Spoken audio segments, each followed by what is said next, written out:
कृष्णा धार्मिक व्रत कथा में आपका दिल से स्वागत है। आज हम एक सुंदर कहानी सुन रहे हैं माँ लक्ष्मी की। माँ लक्ष्मी को विष्णु भगवान ने घोड़ी होने का श्राप आखिर क्यों दिया था, आइए हम इस कहानी को सुनते हैं। एक समय की बात है, भगवान विष्णु ने लक्ष्मी जी को घोड़ी होने का श्राप दे दिया। भगवान विष्णु की प्रत्येक लीला में रहस्य होता है। अपने हर कार्य का कारण वे अच्छी तरह से जानते हैं और अपने भक्तों का कार्य करने के लिए उन्होंने अपनी प्रिय पत्नी को ऐसा श्राप दिया था। घोड़ी होने का श्राप पाने के बाद में लक्ष्मी जी घोड़ी बनकर पृथ्वी लोक में आकर रहने लगी। उस समय देवी लक्ष्मी यमुना और तमसा नदी के संगम स्थान पर रह रही थी। उस स्थान पर पूर्व काल में सूर्य की पत्नी ने तपस्या भी की थी। उस स्थान पर रहकर बहुत सोच विचार करने के बाद देवी लक्ष्मी ने देवादिदेव भगवान शंकर की तपस्या करने के लिए निर्णय लिया।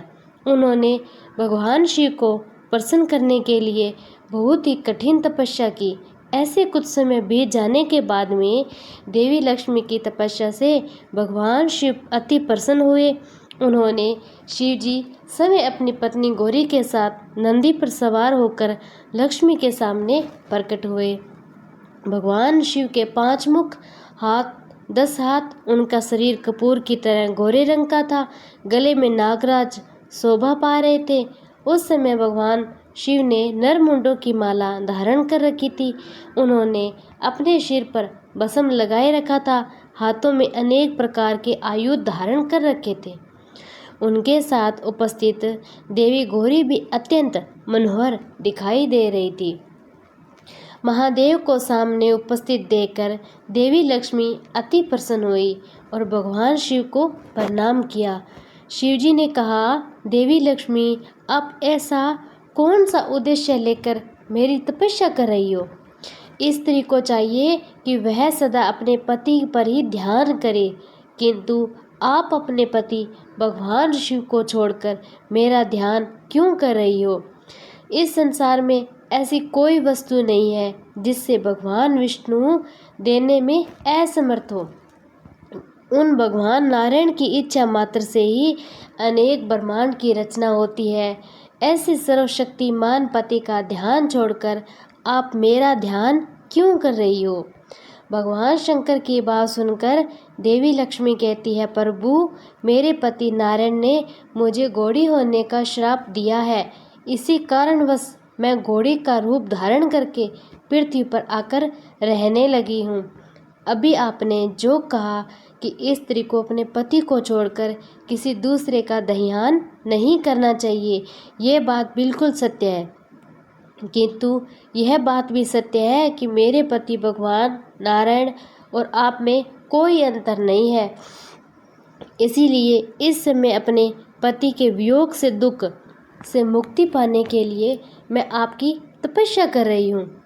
लक्ष्मी जी की बात सुनकर महादेव जी कहते हैं, देवी लक्ष्मी, यह बात सच है कि मैं और भगवान विष्णु एक ही हैं, किंतु इस संसार में मैं बहुत ही कम ऐसे लोग हैं इस बात को जानते हैं कि शिव और विष्णु एक ही है।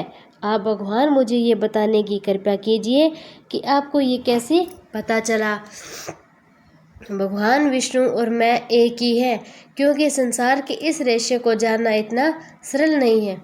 शिवजी की बातें सुनकर देवी लक्ष्मी कहती है कि प्रभु, एक बार मैंने अपने पति नारायण को ध्यान में लीन देखा।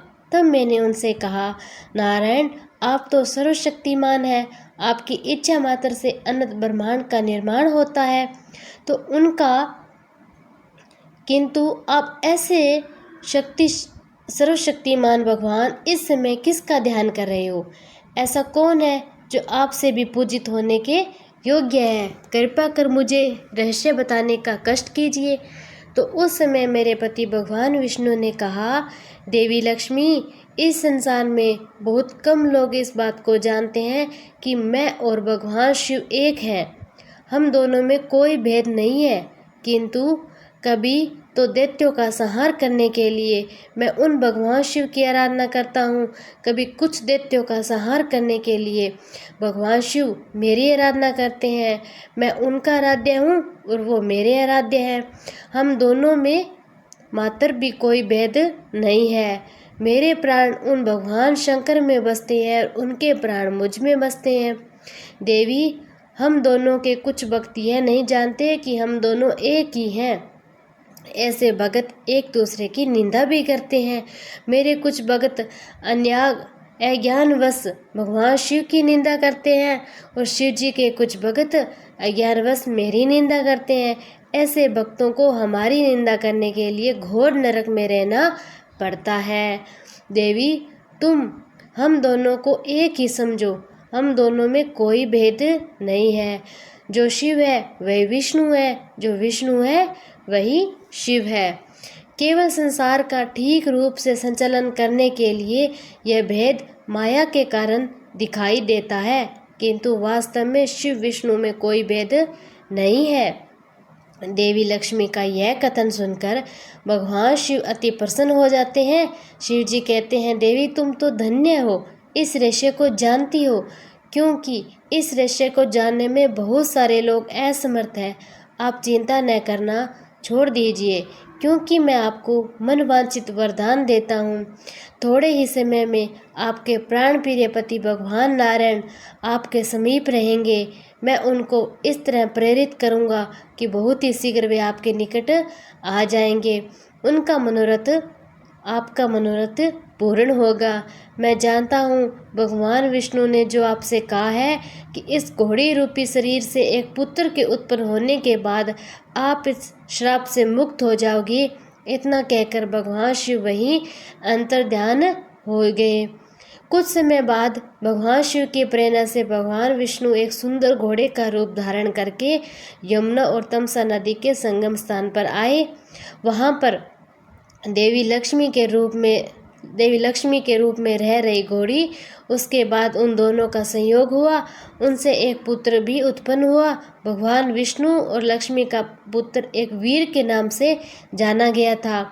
इस तरह घोड़ी रूपी लक्ष्मी जी ने अपने पति भगवान विष्णु का सानिध्य पाने के लिए महादेव जी से तपस्या की थी और भगवान शंकर ने लक्ष्मी जी को वरदान दिया था। बोलो हर हर महादेव की जय हो।